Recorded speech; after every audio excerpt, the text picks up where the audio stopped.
Keeping it Reet, Jason Ferron, your car looks beautiful. Thank you. How's the trip over? It's alright. Just got an ambush interview with Steve the Māori. It's a bit of a swim when we landed. Oh man, well it's a swim when you get there. Did you land in that puddle that they call Auckland Airport? I just missed it, luckily. Can you tell me about your car?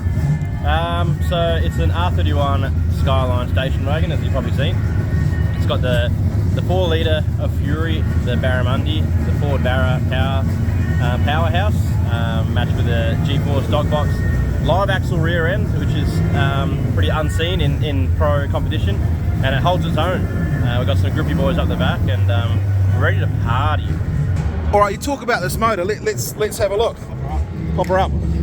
Paparazzi. Just keeping it right there.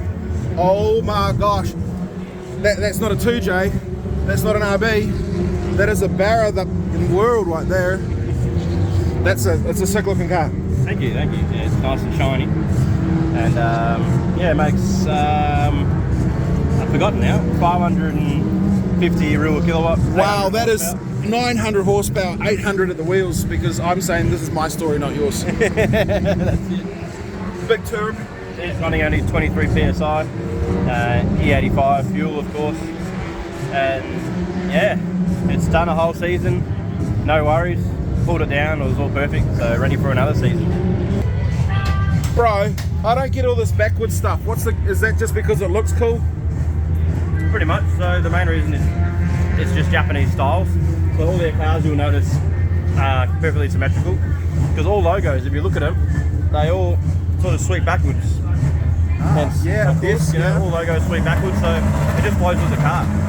So I sort of like, yeah, I've always liked that, so I stuck with it. You made a mistake. Can't have the name backwards. No, so Australian, New Zealand, drifting, D1. Yep. What made you bring the beast over? It looked like a party. It's not too far from home.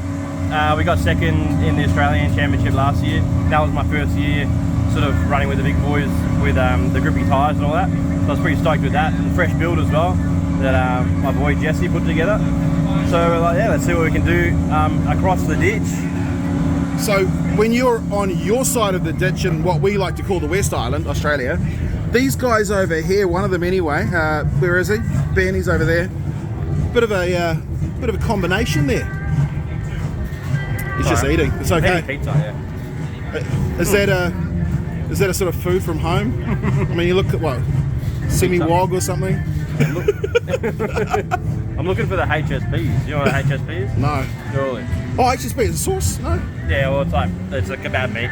Oh, okay. And the 3 magical sauces, the barbecue sauce, garlic sauce, and hot sauce. And it's to die for. So we've got to find one somewhere here. I'm sure there's one there. So New Zealand, you're pretty happy to be here? Yeah, stoked. Yeah, so I got the boys, Team Jenkins, Ben and Troy.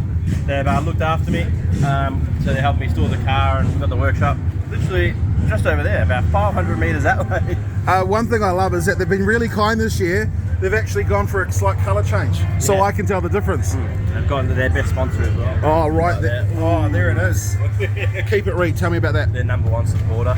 So I'll be telling them what lines and all that sort of stuff. I'll be telling them tyre pressures, how to get it done this year. I can't be too cocky.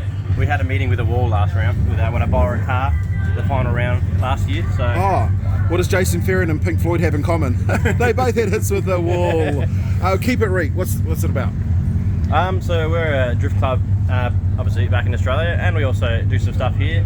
We do our passions, drift events, and keeping drifting off the street, and just supplying an outlet for. It's a majority male-dominated sport, but we're open to everyone and every car and everything. It's just about the Japanese vibe of. But even if it's another AU. Yeah, all the AUs doesn't matter. It's the future of drift. The AU Falcon. I don't know what they're going to do here. Have they got AUs here? I hope not. I mean, that's my favourite car. My favourite car is probably a Nissan Silvia, or maybe a 180 with an AU front. Oh. Yeah. Nice. Keen to see that. Yeah, probably like big motor, like EJ20 Subaru or something. Automatic. Yeah. Here's one for you. You got $1 million. No, actually, these days you can't do that. You've got $2 million to spend. What are you going to build for the perfect drift car? But it can't be this one. Ah, that's a good question. I've always thought about that one, and it's an impossible question to answer, I reckon. Because it's just, yeah. Well, I said that to Mad Mike, and he built a Lamborghini Hurricane. Yeah, I don't know. See, that like doesn't really interest me. I guess maybe when the money is in the bank, I might think differently. But so probably just an AU wagon. I really like just the standout cars. It's just something that's different. And this thing is going to and does stand out. Yeah. So like, whether or not I just did like a carbon version of one of these with like all the hectic stuff you could ever do, like a I don't know, like 1,000 horsepower 2J or whatever. Or just another Barra. Yeah, I actually really want to do. The Trackhawk SRTs. They've got the 6.2 or the 6.4 Hemi. I'd love to put one of them. They're my favourite sounding V8 engine. Obviously, a V8 is quite a good combo. I don't know if they're proven for reliability in drift or anything, but that would be a pretty cool motor to put in any drift car. They sound amazing. They're so loud and it's awesome. Well, this weekend, today qualifying, tomorrow battles, one place to be, Hampton Downs. Yeah, get down here. And of course, for the one word, the Valvoline D1NZ National Drifting Champion Series. Keep it Reet, Jason Ferron. Check out this man here, right here on track.